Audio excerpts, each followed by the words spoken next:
Hi Hi guys! guys! This is our episode 2. It's all about our 8-year relationship. Masin masabi ko. Go. Okay.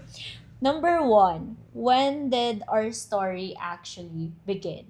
Yes. So, ako muna. Yes. Okay.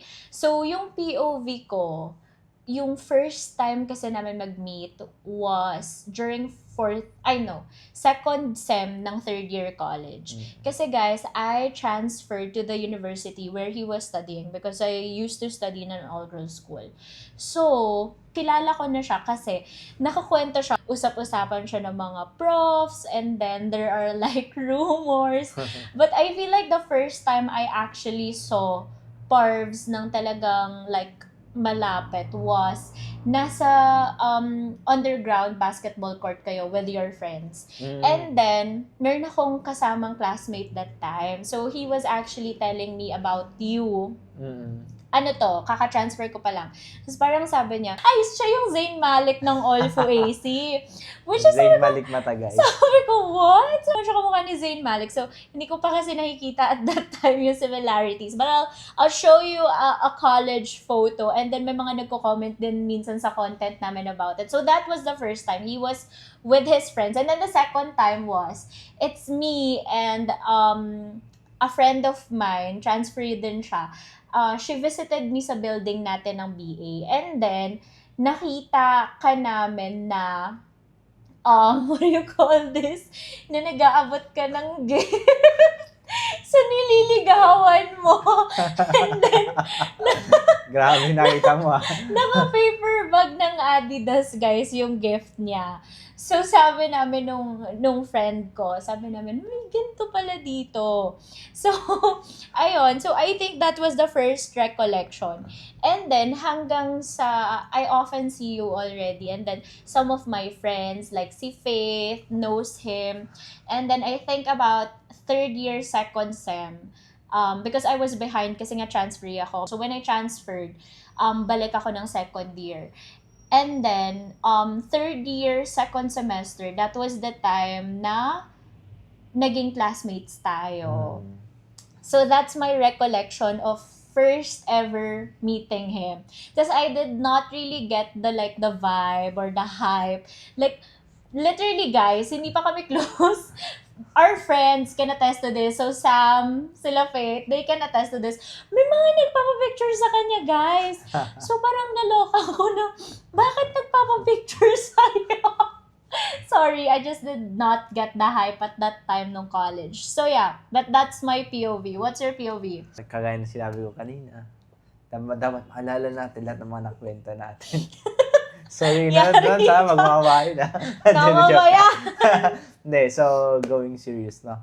Actually, si Alex, nung nag-transfer nga siya, actually, naging parang breaking news din siya dun sa college namin. Na there is a girl na nag-transfer from... Tambay lang ako dun casually. Hindi ko alam na dadaan yung group ni Alex dun. Biglang dumaan sa mga harap namin. Then, tinuro nga sa akin si Alex na newly transferred. Sabi ko, ang ganda naman yan. Ang ganda naman yan. Sabi ko. Nambobola na siya. Hindi, totoo naman. Naging classmate ko siya dun sa isang subject. Nung nag-present siya, sabi ko, naku, hindi ako sasagutin nito sa Jejimon kong to. Mas napakagaling mag-report. Diba? Totoo eh. Ang galing nito mag-report kasi nasa college. So sabi ko, hindi ko talaga alam kung kaya ko ba ligawan yan or hindi. Nagkaroon kayo ng thesis. Yeah, yun muna. Buti nga talaga may thesis talaga nakakapag-create pala siya ng mga relationship. So, yun yung first time na in-approach ako ni Alex. Grabe! Siya yung nag-message, guys. Hindi, joke lang. So, actually, guys, may kailangan sila dun sa thesis nila na related sa mga foreigner. Yes. Then, ang proponent na kinuha nyo is yung father ko. Yeah. Diba? Yeah. Father ko, kinuha nila. Then, fina-follow up nila yung report kasi hindi ko pa talaga kasi, nabigay. Yes, ang tagal magbalik ng answers sa questionnaire. Since co-leader ako with Faith, so hi babe, I miss you. But, since co-leader ako with my friend, ang tagal niyang ibalik. So, yun. Yes. So, I messaged, and yes, ako yung una nag-message. Papanindigan niya na yan. Yes, habang buhay na to, guys.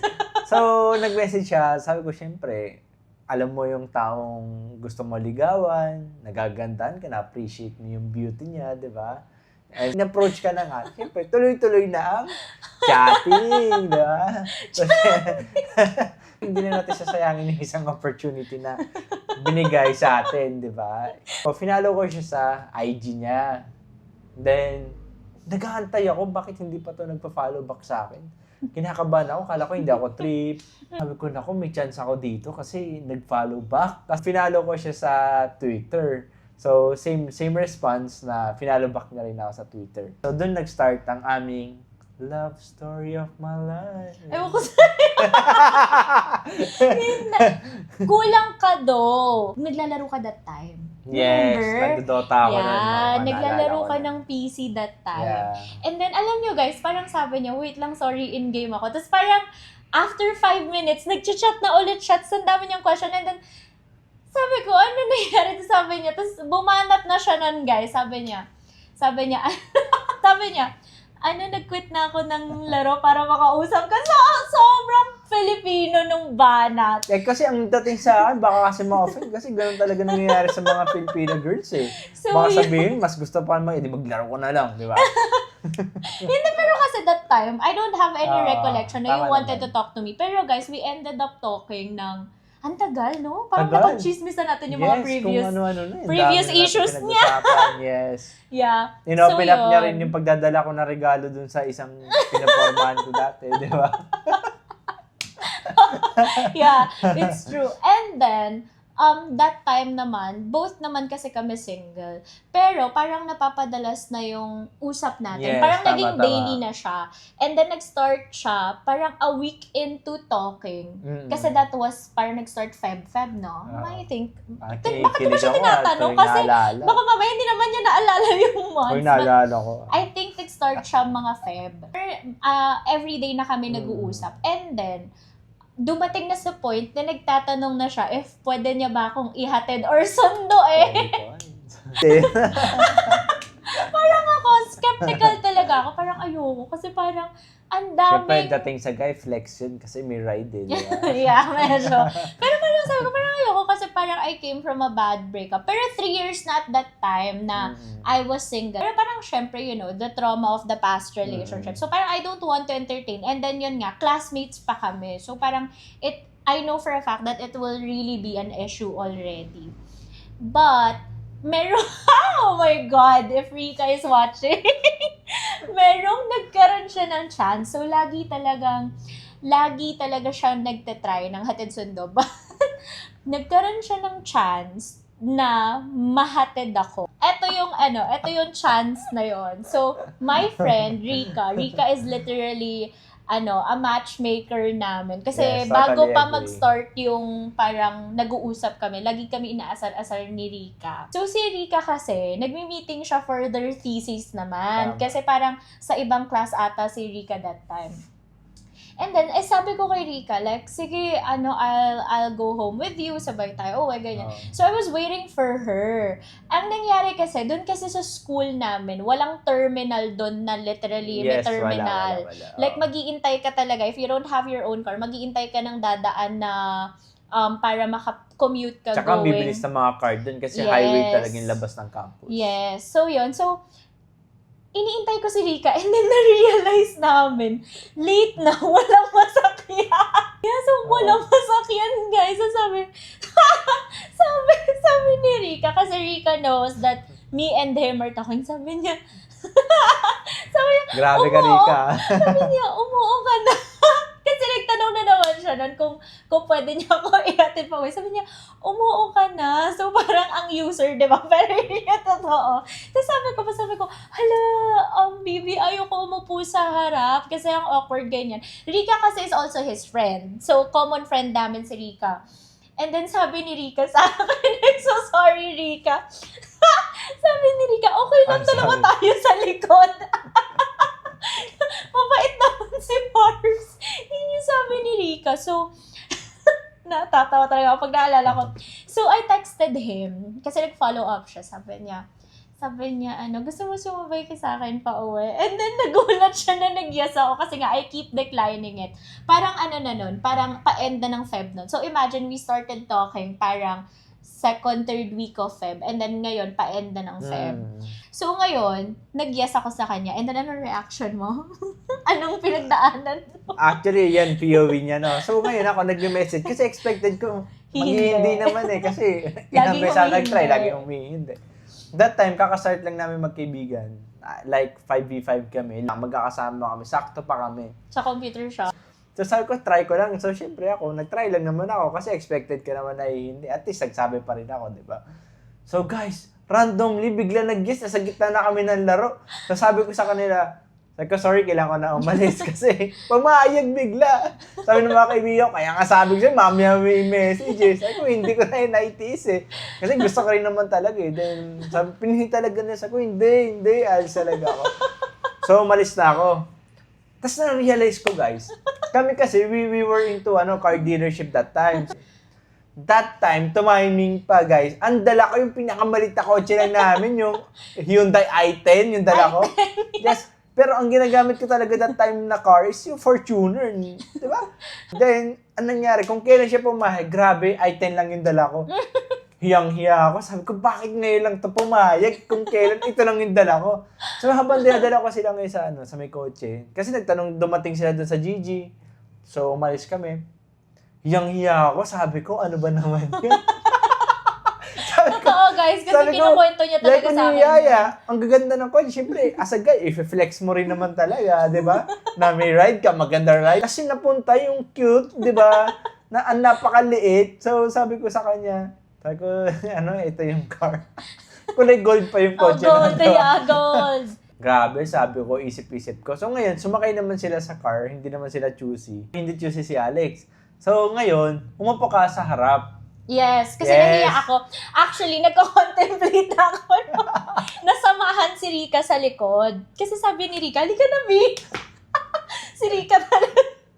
So sabi Grabe ko, si Rika, napapo ka sa likod. Gagawin talagang parang driver, ha? Sabi niya, babait naman si Parvs. Pero kasi parang naawa ako na gagawin namin siyang driver. And then nakita ko yung sincerity. Nakita ko yung sincerity niya when he saw me na dumating na dun sa computer shop. I saw how he looked at me, and then sabi ko, okay, sige, I'll try this. So, umupo kami, pero di ba madami pang bloopers nangyari nun. So, umupo ako sa harap, and then nagiya siya. KFC. Sabi ko, kain muna kami KFC. Kain kami sa KFC near Antipolo Cathedral. And then, yung una ko napansin sa kanya, oh my God, ang bagal niyang kumain. And then, pauwi na. So, sabi niya, ihahatid niya kami mismo ni Rika sa house namin. So, pauwi na. Yung isang bloopers was, nakita natin yung family ko. My lola, my tita, and my cousin sa McDo. Tama. Which is kasi, guys, hindi pa naman official. Like, first labas pa namin. Tama. Tapos is yung mga mata ng relatives ko talaga like, sino yan? So, I was forced na ipakilala. Ay, classmate ko po. Tapos, alam na agad ng lola ko and ng tita ko na, oh, it's more than just classmates. And then, hinatid niya na kami. So, una niyang hinatid si Rika. Kasi si Rika, guys, lower Antipolo. So, pabalik kasi pareho kaming upper. And then, nung kaming dalawa na lang, you tried asking for my number. Sabi ko lang, sige, I'll give it to you sa messenger. Tapos, nagko-call na siya. So anyway, so yun yung nangyari. Tapos sabi niya, yung number nga. So ginawa ko, guys, I gave my number, pero kulang ng 3 digits sa dulo. Kasi for me, if you want it, you have to work hard for it. Ganun siya. So, anyway, and then, parang nag-message pala siya kasi nag-send ng screenshot sa akin si Rika. Nag-message siya kay Rika, sabi niya, parang bond ulit next time, ang saya pala kasama ni Alex. So, ganun. Which is, guys, I was so puzzled kasi hindi naman kami masyado nag-usap while eating sa KFC. Ganun. So na-enjoy niya. Actually, bago ako bumaba ng car, tinanong niya ako. Sabi niya, pwede ba kitang sunduin bukas? And I said, yes. And then, kinabukasan, so he picked me up. Akala ko, diretso kami ng school, but apparently, hindi. So, sabi niya, breakfast muna tayo. Sobrang smooth. Sabi niya, breakfast muna tayo. Okay, sige, punta kami ng Starbucks. Yes. And then, eto yung pivotal moment to, guys. So, punta kaming Starbucks. And then, sa Starbucks, so, I was preparing my money. Kasi nga, for me kasi, I can pay for my own Tama. food. So, I was preparing money. And then, guys, sabi niya, keep it. Gumanon siya. Ang lakas makapogi. Pogi. Sabi niya, keep it. Sabi ko, ha? Sabi ko, it's Biryani okay. moves yan. Sabi ko, it's okay, I can manage. Tapos, tumatakto. Ngayon, gusto niya nang baguhin. Tumatakto. Sabi niya sa akin. Tumatakto sa mind ko. Sabi niya sa akin. Because he is the first guy Meant That ko I've- naman yun. that I've first heard na ganun yung thinking niya. So, sabi niya sa akin, keep it. Sabi niya, what's mine is yours and what's yours is just yours. Pero ngayon, iniiba ko na guys. Kasi sabi ko, parang nasobra sa pambobolan. But you know what, Medyo guys? lang. He kept his word. Mm. He made sure na it's really what's his is also mine, but what's Mm. mine is just mine. So, Guys, yun don't worry, yun. hindi naman selfish si Alex doon. Kasi kahit siya kasi sabi niya mine is mine, hindi pa rin nasunod yun. Yeah, kasi pareho naman kaming giving sa Yes, relationship na yes, to. But totoo. for me lang, he kept his promise. Kasi with the 8-year relationship, I can't remember when did I pay for an official date.